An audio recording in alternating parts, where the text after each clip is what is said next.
Good evening, नमस्कार, जोहार। आप सभी साथियों का स्वागत है आपके अपने यूट्यूब चैनल रामगढ़ एडुकेयर में। टीचिंग एपिट्यूड का one of the most important class होने वाला है साथियों। तीन महत्वपूर्ण टॉपिक्स को इसी क्लास में कवर करने वाले हैं। चिंतन, संज्ञान, संवेग। कॉन्सेप्ट भी डिस्कस करेंगे, साथ ही साथ प्रैक्टिस क्वेश्चन भी आपको दिया जाएगा। और आज का क्लास जो है आपका रिकॉर्डेड क्लास है। लाइव आना पॉसिबल नहीं था और मैंने सोचा कि लाइव अगर नहीं आएंगे तो क्लास एब्सेंट हो जाएगा, इसीलिए रिकॉर्डेड ही अपलोड कर देते हैं। तो आप लोग आराम से जब समय मिले प्लेलिस्ट से ज़रूर देखिएगा। पहले स्टार्ट करते हैं चिंतन। तो चिंतन कब हम करते हैं साथियों, या तो हमारे पास कोई समस्या है, समस्या का समाधान करना है, प्रॉब्लम सॉल्विंग करना है, तब हम चिंतन करना शुरू करते हैं। या फिर कोई नई चीज़ें हमें जानने की इच्छा होती है नई चीज़ें जानने की इच्छा, या फिर किसी भी चीज़ के बारे में जिज्ञासा है, बहुत जिज्ञासा है, रुचि है, तब हम उस चीज़ के बारे में चिंतन करना शुरू करते हैं। तो ये आपका मानसिक प्रक्रिया है, मेंटल प्रोसेस है, जिसके द्वारा व्यक्ति क्या करता है, किसी समस्या का समाधान करता है और डिसीजन लेता है और निष्कर्ष कंक्लूजन निकालता है। ये है चिंतन। सिंपल डेफिनेशन है। बुद्धवत कहते हैं चिंतन वह प्रक्रिया जिसमें व्यक्ति प्रतीकों और अवधारणाओं का प्रयोग करता है। जो प्रतीक होते हैं उसके दिमाग में, या जो कॉन्सेप्ट होते हैं उनका यूज करके कंक्लूड करता है चिंतन के द्वारा। वहीं गिलफोर्ड डायरेक्ट बताते हैं थिंकिंग जो है समस्या समाधान से जुड़ी हुई एक मानसिक प्रक्रिया है। जो टाइप्स हैं, यहाँ से बहुत सवाल आपके ड्रॉप होते हैं। अभिसारी चिंतन से सवाल पूछे गए हैं। सबसे पहला जो यहाँ पर टाइप है आपका सृजनात्मक चिंतन, क्रिटिकल थिंकिंग। तो क्रिटिकल थिंकिंग में नए विचार, नई जानकारी, कुछ भी नया चीज़ देखने को मिलता है, तो ये आपका होता है सृजनात्मक। यानी कि सृजन कर रहे हैं, क्रिएट कर रहे हैं, नए विचार उत्पन्न करना, याद रखेंगे। आलोचनात्मक चिंतन में हम तर्कपूर्ण विश्लेषण करते हैं। उसके बाद प्रत्यक्ष चिंतन में डायरेक्ट हमें अगर प्रतिक्रिया देना है, तुरंत फीडबैक देना है, तुरंत कंक्लूड करना है, तो बहुत डिटेलिंग नहीं जाते हैं, डायरेक्ट हम उसी पे चिंतन करते हैं। आउट ऑफ द बॉक्स जाके नहीं सोचते हैं, बहुत गहराई से, बहुत डिटेल में। यहाँ पर अप्रत्यक्ष चिंतन जो है अनुभव आधारित होता है, ये एक्सपीरियंस बेस्ड होता है। तार्किक चिंतन जो होता है कारण परिणाम पर आधारित होता है। अब यहाँ पर दो और टाइप्स हैं, तो ध्यान दीजिएगा दोनों को। एक होता है आपका अपसारी चिंतन, ये आपको पूछा जाता है अपसारी चिंतन, और इसको इंग्लिश में हम लोग कहते हैं डाइवर्जेंट थिंकिंग। तो डाइवर्जेंट थिंकिंग क्या है साथियों? आउट ऑफ द बॉक्स सोचना, आउट ऑफ द बॉक्स सोचना, यानी कि जितना आपको कहा गया है जिस टॉपिक के बारे में सॉल्व करना है, उससे और भी गहराई से, बहुत ही डिटेलिंग के साथ में छानबीन करके जहाँ तक आपका सोच जाता हो, जहाँ तक आप सोच पाते हो, वहाँ तक सोचते हो, तो ये डाइवर्जेंट थिंकिंग होता है। इसमें आपका सोच जो है सीमित नहीं होता है, इसमें सोचने की क्षमता का क्या होता है, विकास होता है। ये बात आपको समझ में आ रहा होगा। इसमें एग्जाम्पल हो जाएंगे आपके, जैसे इसमें सोच जो होता है खुली होती है, खुली सोच होती है, विचार बढ़ता है। और क्वेश्चन किस तरह के होते हैं? अगर किसी टॉपिक के बारे में आपको लिखने के लिए दे दिया जाए, निबंध लिखने के लिए दे दिया जाए, तो ये ओपन एंडेड है, जो भी आप चीज़ें जितना सोच पा रहे हैं उतना लिखेंगे।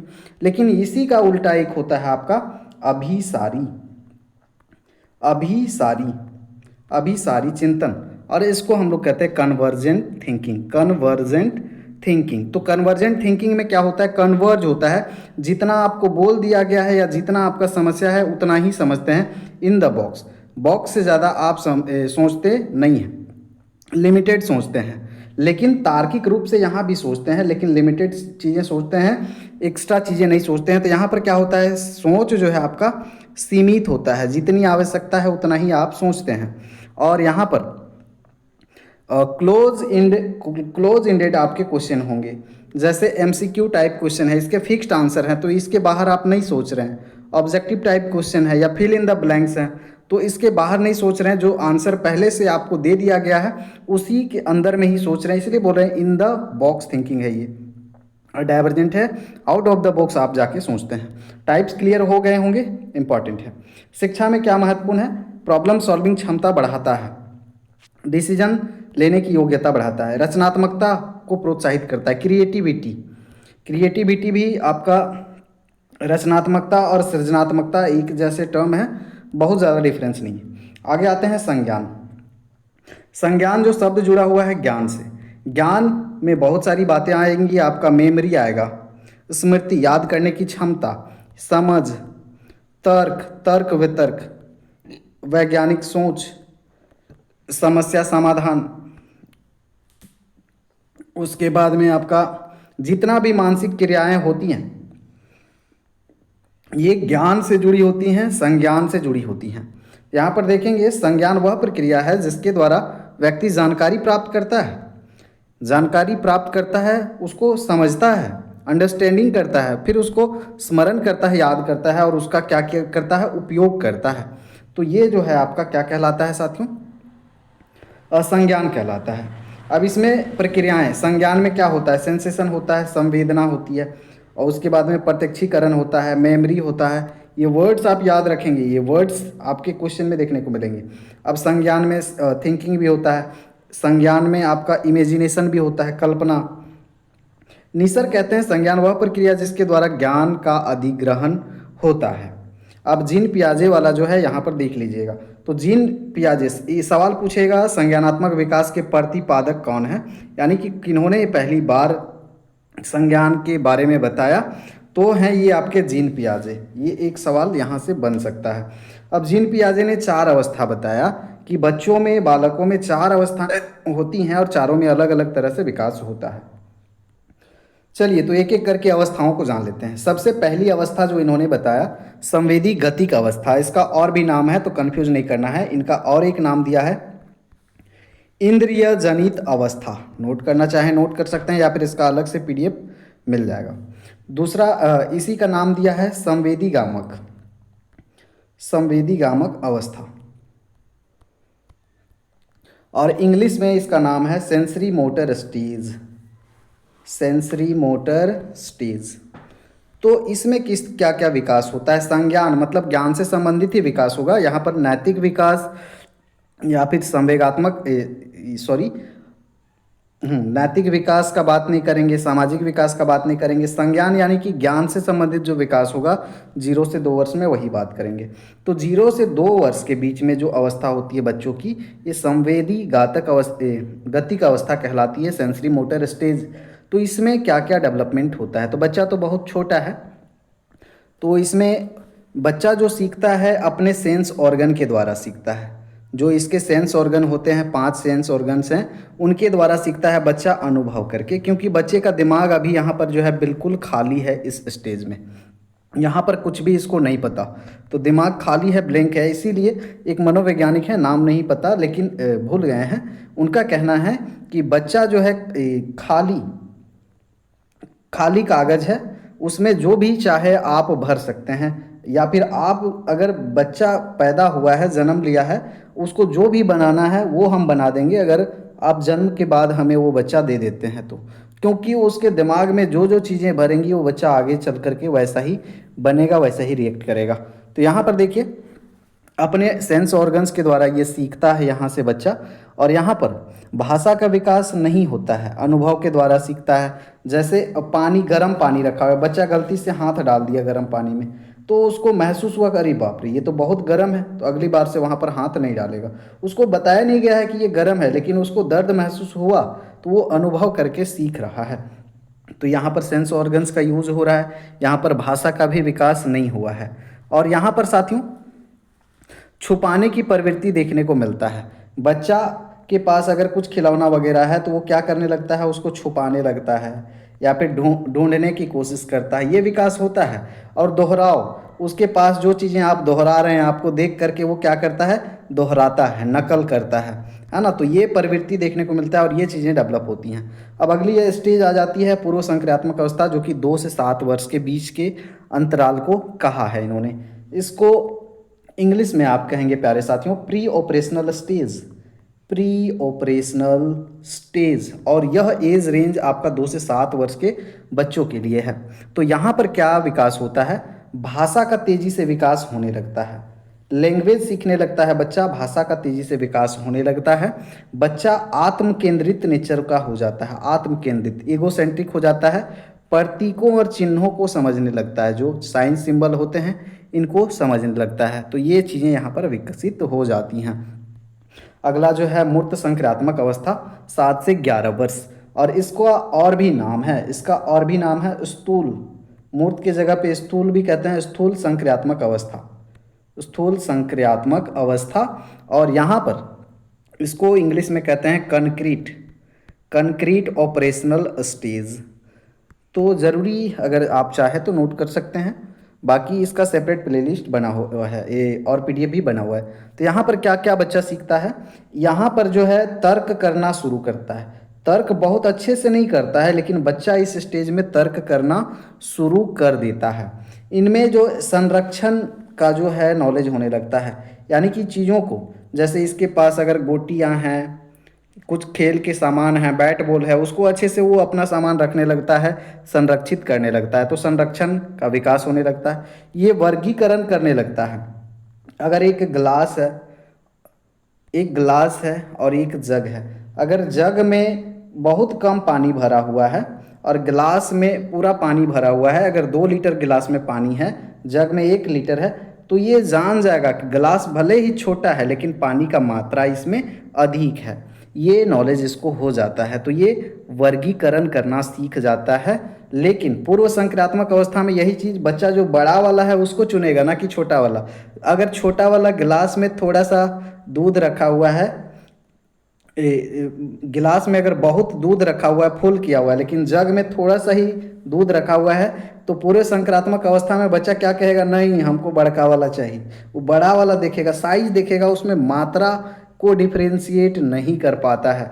लेकिन मूर्त संक्रात्मक अवस्था में आता है तो वो डिफ्रेंशिएट करने लगता है, वर्गीकरण करने लगता है, क्रमबद्ध तरीके से सजाने के लिए समझने लगता है, क्रमबद्ध तरीके से।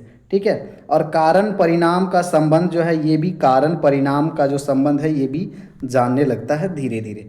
नेक्स्ट स्टेज आता है औपचारिक संक्रात्मक अवस्था, फॉर्मल।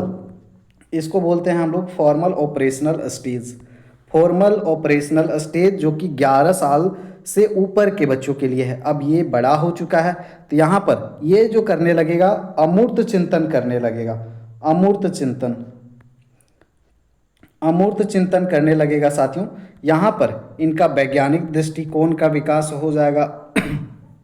ये समस्या समाधान करने लगेंगे, प्रॉब्लम सॉल्विंग करने लगेंगे, तर्क वितर्क करने लगेंगे, यानी कि इनका जो संज्ञान है यहाँ से तेज रफ्तार पकड़ेगा और सभी पक्ष जो हैं तेजी से विकसित होने लगेंगे। और ये आप शॉर्टकट में याद कर सकते हैं, SPCF, sensory motor stage, pre operational, concrete operational, उसके बाद फॉर्मल ऑपरेशनल स्टेज। एज का जो एज रेंज है आप ध्यान देंगे। अब यहाँ पर एज ए टीचर आपकी क्या भूमिका होनी चाहिए साथियों, कोग्निटिव डेवलपमेंट के लिए, संज्ञानात्मक विकास हो बच्चे का, अधिगम को अस्थायी बनाता है। शिक्षक क्या करते हैं, जो लर्निंग है उसको अस्थायी बनाते हैं। क्यों? क्योंकि आप बच्चों के बारे में समझ चुके हैं, उनकी अवस्थाओं के बारे में। समझ आधारित शिक्षा को बढ़ाता है, तर्क एवं विश्लेषण क्षमता विकसित करता है। ये शिक्षक का ड्यूटी, ये चीज़ों पे हमेशा आपको फोकस करना है। अगला आते हैं हम इमोशन, संवेग। अब यहाँ पर थोड़ा सा यहाँ पर डिटेल में जाएंगे। इमोशन, अभी आप लोग कोई रो दिया या फिर कोई उदास है तो आप लोग बोल देते हैं ये बहुत इमोशनल हो गया है या फिर इमोशनल है ये। तो सिर्फ रोना, उदास होना, दैट इज नॉट इमोशन साथियों। इमोशन हर वो दशा है, इमोशन संवेग वो हर दशा है जो कि अचानक घटती है, अचानक घटती है, सडन घटती है, जिससे हमारा जो ब्लड सर्कुलेशन है वो तेज हो जाता है। हमारे शरीर के जो हाव भाव हैं, वो हाव भाव जो हैं, एक्सप्रेशंस जो हैं चेंज हो जाते हैं, बॉडी लैंग्वेज जो है चेंज हो जाता है। तो ये सडन होता है और अचानक चीज़ें होती हैं, और हमारा शरीर का हाव भाव चेंज हो जाता है, ब्लड सर्कुलेशन चेंज हो जाता है, और ये क्षणिक होता है, कुछ समय के लिए होता है। तो क्षणिक घटना कौन सी है? अचानक से आपका कहीं कोई दुर्घटना हो गया कहीं पे, तो आप चौंक गए, डर गए, है ना। कहीं पे अगर अचानक से कहीं पे आपको दुर्गंध मिल गया तो आप बोलते हैं छी छी छी छी छी, आपका नाक मुंह सिकुड़ जाता है, कितना दुर्गंध है। तो ये भी क्षणिक है, ये भी आपका संवेग है। तो अचानक आप में खुशी की लहर दौड़ाती है, अचानक आपने रिजल्ट देखा, नौकरी लग गई, तो अचानक बहुत ज़्यादा खुश हो गए, ये भी सडन हुआ।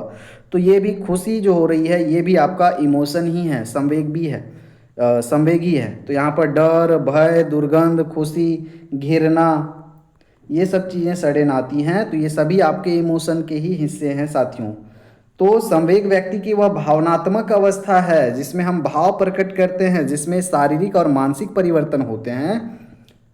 संवेग एक तीव्र भावनात्मक अनुभव है। कौन कहते हैं? वुडवर्थ कहते हैं, मैकडूगल कहते हैं संवेग प्रवृत्तियों से उत्पन्न होते हैं।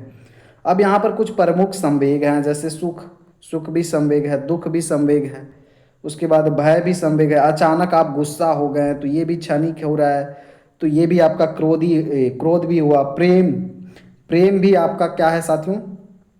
और यहाँ पर आपका इमोशन में ही आता है। घृणा कर रहे हैं, ये सभी इमोशंस हैं। और भी टर्म्स हैं लेकिन इतना ही आपको जानना। संवेग के घटक, संवेग में क्या मिलता है आपको? फीलिंग, अनुभूति मिलती है। इसमें आपका शारीरिक परिवर्तन देखने को मिलता है। कोई भी बॉडी का पार्ट्स हो सकता है, कोई ज़रूरी नहीं है कि फेस का ही एक्सप्रेशन चेंज हो। पैर कांप जाएं, ब्लड सर्कुलेशन तो तेज हो जाए, आंखें चौंधिया जाएं, या फिर आप अचानक हैरान हो जाएं। कोई भी पार्ट कहीं भी परिवर्तन हो सकता है और हम उसको क्या करते हैं? अभिव्यक्त करते हैं, अभिव्यक्त करते हैं एक्सप्रेशंस के माध्यम से। तो शिक्षण में क्या महत्व है? टीचिंग में सकारात्मक संवेग अधिगम को बढ़ाते हैं। तो संवेग जो होने चाहिए सकारात्मक होना चाहिए, अधिगम को बढ़ाते हैं, यानी कि आपका जो लर्निंग स्पीड होगा या लर्निंग है उसको बढ़ाते हैं। नकारात्मक संवेग सीखने में बाधक हैं। तो कोशिश करना है जो नकारात्मक संवेग है, जिससे हीन भावना की विकास होगा, जैसे घृणा हो गया, लोभ लालच हो गया, या फिर और भी टर्म्स थे, उनसे आपको बचना है। चिंतन, संज्ञान और संवेग आपसी संबंध, तो ये भी ध्यान दें कि तीनों जो इंटरनली एक दूसरे से संबंधित हैं। चिंतन संज्ञान से संबंधित है, संज्ञान भी संवेग से संबंधित है। शिक्षक का भावनात्मक संतुलन इसमें आवश्यक है, क्योंकि टीचर हैं, आपको कब कितना रिएक्ट करना है, अपने इमोशंस पे कैसे कंट्रोल करने के लिए सीखना है। इमोशन को जानिएगा, पढ़िएगा तब तो। कुछ क्वेश्चन देख लेंगे जल्दी से। चिंतन किस प्रकार की मानसिक प्रक्रिया है? प्यारे साथियों आंसर मार्क करेंगे। निम्न मानसिक, उच्च मानसिक, प्रत्यक्ष मानसिक, ये उच्च मानसिक प्रक्रिया है। आगे देखेंगे हम लोग। समस्या समाधान में से संबंधित मानसिक क्रिया कहलाती है। तो प्रॉब्लम सॉल्विंग में मेंटल जो प्रोसेस है क्या कहलाता है? हमारा थिंकिंग कहलाता है। Option B will be the right answer. निम्न में से कौन सृजनात्मक चिंतन का उदाहरण? सृजनात्मकता में क्या होता है? नई चीज़ें की खोज होती है, नई जानकारी मिलती है, यानी कि कुछ सृजन होता है, नया आता है। रटा रटाया नहीं होगा, हूबहू लिखना, नई विधि खोजना, ये होगा, नया क्रिएशन हो रहा है, इसलिए आंसर हो जाएगा। संज्ञान का संबंध किससे है? संज्ञान, ज्ञान का संबंध किससे? केवल भावनाओं से। केवल वाले आपके जो हैं सीमित आंसर होते हैं, केवल व्यवहार से नहीं। ज्ञान अर्जन करने की ये तो प्रक्रिया है। ऑप्शन सी यहाँ पर हो जाएगा। निम्न में कौन संज्ञानात्मक प्रक्रिया नहीं है? Which is not cognitive process? स्मृति, प्रत्यक्षीकरण, चिंतन, प्रेरणा। तो स्मृति आपका संज्ञान से जुड़ा हुआ है, प्रत्यक्षीकरण, चिंतन जुड़े हुए हैं, प्रेरणा आपका जुड़ा नहीं हुआ है।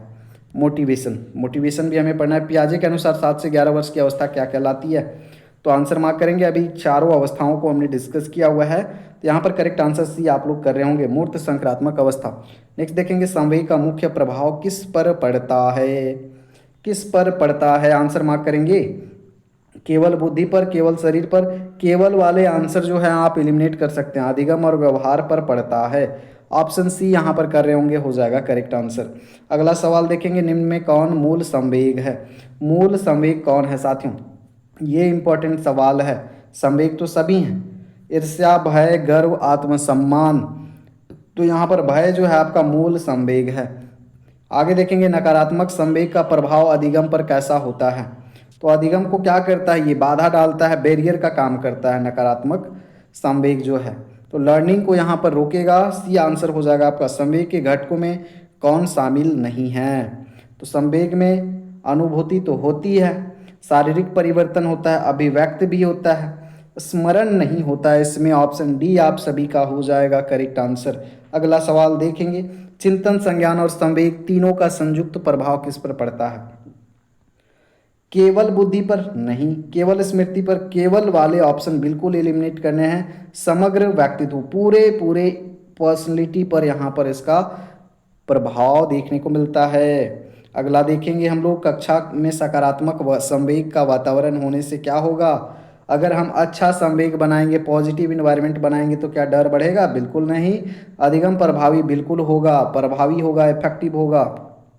अनुशासन समाप्त नहीं होगी, चिंतन रुकेगा नहीं। ऑप्शन बी यहाँ पर करेक्ट आंसर हो जाएगा। तो इस तरह से हमने साथियों लाइव क्लास आज नहीं था, थोड़ा सा जा रहे हैं हम भी, शादी पार्टी का चल रहा है सीज़न। तो आप लोग वीडियो देख लिए होंगे और आपके लिए ज़रूर ये क्लास जो है फ्रूटफुल रहेगा। तो आप लोग रिवीजन कर लीजिएगा और आगे के लिए बने रहिएगा। सेम टाइम पे लाइव क्लासेस होंगी 7:30 बजे। तो मिलते हैं हम लोग अगले क्लास में अगले लाइव सेशन के साथ। तब तक के लिए धन्यवाद आप सबों का प्यारे साथियों। जोहार, नमस्कार, गुड नाइट टू ऑल।